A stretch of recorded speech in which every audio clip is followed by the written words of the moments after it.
Hello भी किया जाएगा और वहां पे जलपान की व्यवस्था भी की गई है।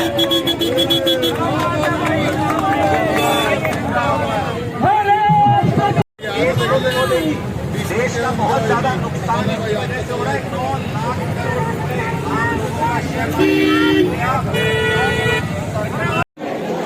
ये रेजोल्यूशन डीसी साहब को सौंपा जाएगा। जो भी हमारे साथी किस लिए पुतला फूका गया, किसका फूका? देखिए, वैसे तो आज देश में भारतीय जनता पार्टी के अनुसार अमृतकाल चल रहा है, पर आप देखिए कि किस तरीके का अमृतकाल चल रहा है। आज देश को मोदी और अडानी की जोड़ी मिलकर देश को लूट रही है, इसे कहते हैं अमृतकाल। भारतीय जनता पार्टी ने सत्ता में आने से पहले मोदी जी ने अपने भाषणों में ये कहा था कि देश में काला धन वापस लाएंगे, महंगाई कम करेंगे, गरीबों को किसानों की आय को दुगना करेंगे, 2022 तक हर व्यक्ति के सर पर छत होगी और भ्रष्टाचार में कमी लाएंगे।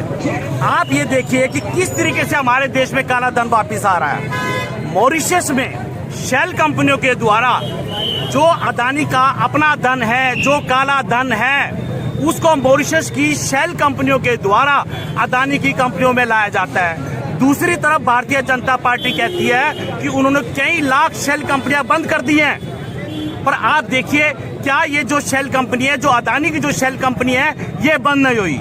आज अदानी की पोर्ट पर लाखों करोड़ रुपए का नशीला पदार्थ पकड़ा जाता है, उनके खिलाफ कोई कार्रवाई नहीं होती।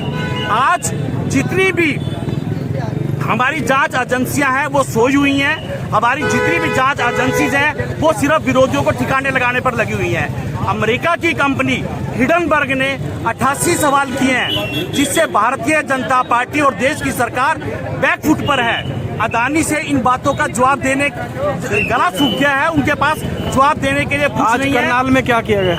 आज करनाल में हम अदानी और मोदी जी का पुतला फूक रहे हैं और डीसी साहब को ज्ञापन देंगे।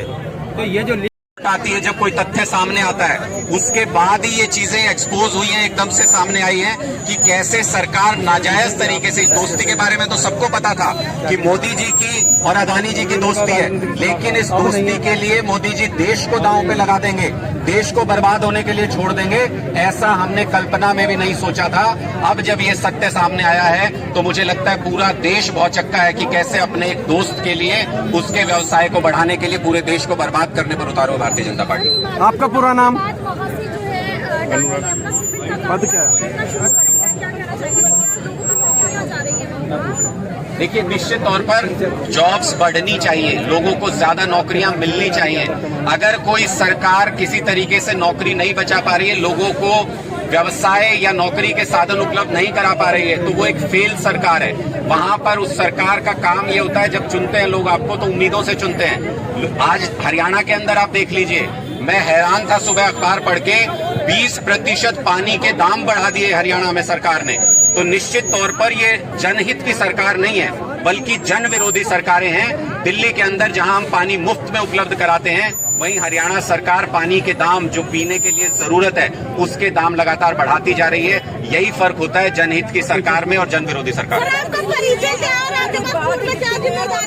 इसलिए हमारी मांग आज यहाँ पर ज्ञापन देने आए हैं। हर डिस्ट्रिक्ट से हरियाणा के डीसी के थ्रू ये ज्ञापन जाएगा, प्रधानमंत्री जी के लिए दे रहे हैं, और पूरे देश से ये ज्ञापन जाएगा। आम आदमी पार्टी पूरे देश में प्रदर्शन कर रही है कि प्रधानमंत्री जी जागिए, देश के प्रति अपने कर्तव्य को समझिए और अदानी के खिलाफ जेपीसी गठित कीजिए।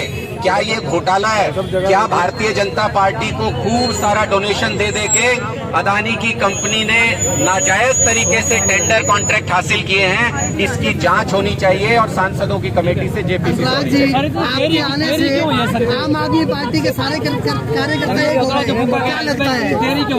आम आदमी पार्टी पिछले 4 दिनों से लगातार प्रदर्शन कर रही है। हमने पानीपत के अंदर जबरदस्त प्रदर्शन किया, पुतला फूका, उसके बाद 4-5 डिस्ट्रिक्ट में, कल फिर 4-5 डिस्ट्रिक्ट में, और आज पूरे प्रदेश के अंदर ये आयोजन किया गया था। हर एक डिस्ट्रिक्ट हेडक्वार्टर पर सुशील गुप्ता जी गुड़गांव में और फरीदाबाद में पुतला दहन कर रहे हैं, हम यहाँ पे पुतला दहन कर रहे हैं, तो चित्रा सरवारा जी अम्बाला के अंदर पुतला दहन कर रहे हैं, और 22 के 22 डिस्ट्रिक्ट के अंदर हमारे सारे कार्यकर्ता लोगों के सामने इस मुद्दे को लेकर के आ रहे हैं, क्योंकि सरकार तो लाएगी नहीं, सरकार किसी भी तरीके से इस मामले को सामने नहीं आने देगी, क्योंकि सरकार इस चोरी में शामिल है। इस चोरी का पर्दाफाश करने के लिए आम आदमी पार्टी ने यह बीड़ा उठाया है कि जेपीसी जब तक नहीं बनती तब तक इसका पुरजोर विरोध जारी रहेगा। और कांग्रेस ने भी, मैं ये कहूंगा कि इस पूरे मामले में फिक्सिंग कर ली कांग्रेस ने भी। कैसे कि पहले ये कहते रहे कि जेपीसी जब तक नहीं बनेगी सदन नहीं चलने देंगे, सदन में ये मांग करेंगे कि जेपीसी बने उसके बाद ही बात होगी, लेकिन कल कांग्रेस पार्टी ने सरेंडर कर दिया, बीजेपी के साथ समझौता कर लिया और सदन की कार्रवाई को आगे चला दिया, क्योंकि वो भी इस पूरे घोटाले में कहीं ना कहीं जिम्मेदार हैं। कांग्रेस के वक्त में भी अदानी को खूब सारे टेंडर मिले, खूब उसकी तरक्की हुई, और भारतीय जनता पार्टी के समय में भी खूब तरक्की हुई।